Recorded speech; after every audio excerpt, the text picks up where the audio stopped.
Petrol ಮತ್ತು diesel ದರ ಏರಿಕೆಗೆ ಸಂಬಂಧಪಟ್ಟಂತೆ ಸುದ್ದಿಗೋಷ್ಠಿಯಲ್ಲಿ ಮುಖ್ಯಮಂತ್ರಿ ಸಿದ್ದರಾಮಯ್ಯನವರು ತೀವ್ರ ರೀತಿಯ ಅಸಮಾಧಾನವನ್ನು ಹೊರಹಾಕಿದ್ದಾರೆ. ದುಡಿಯುವ ವರ್ಗಕ್ಕೆ ಇದು ಬಹಳಷ್ಟು ಸಮಸ್ಯೆಯನ್ನು ತಂದೊಡ್ಡಿದೆ ಅಂತ ಹೇಳಿದ್ದಾರೆ.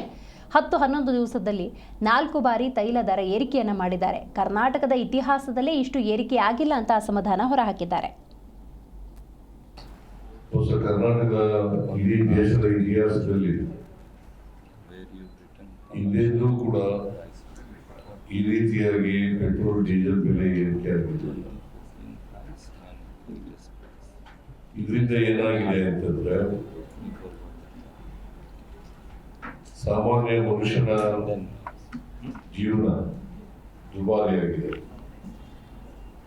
ಮಧ್ಯ ವರ್ಗದ ಜನರ ಜೀವನ ದುಬಾರಿಯಾಗಿದೆ. ಜೊತೆಗೆ ಬೆಲೆ ಏರಿಕೆನೂ ಕೂಡ ದೇಶದಲ್ಲಿ ಆಗಿದೆ ಅಂತಕ್ಕಂಥದ್ದನ್ನ ನೀವೆಲ್ಲ ಕಾಣಲಿಕ್ಕೆ ಸಾಧ್ಯ ಆಗ್ತದೆ. ನರೇಂದ್ರ ಮೋದಿಯವರು ಅಧಿಕಾರಕ್ಕೆ ಬಂದರೆ, ಬಿಜೆಪಿ ಅಧಿಕಾರಕ್ಕೆ ಬಂದರೆ ಅಚ್ಚೇ ದಿನ ಬರ್ತದೆ ಅಂತೇಳಿ ಈ ದೇಶದ ಜನರಿಗೆ ಟೋಪಿ ಹಾಕ್ತಕ್ಕಂಥ ಕೆಲಸವನ್ನು ಮಾಡಬೇಕು.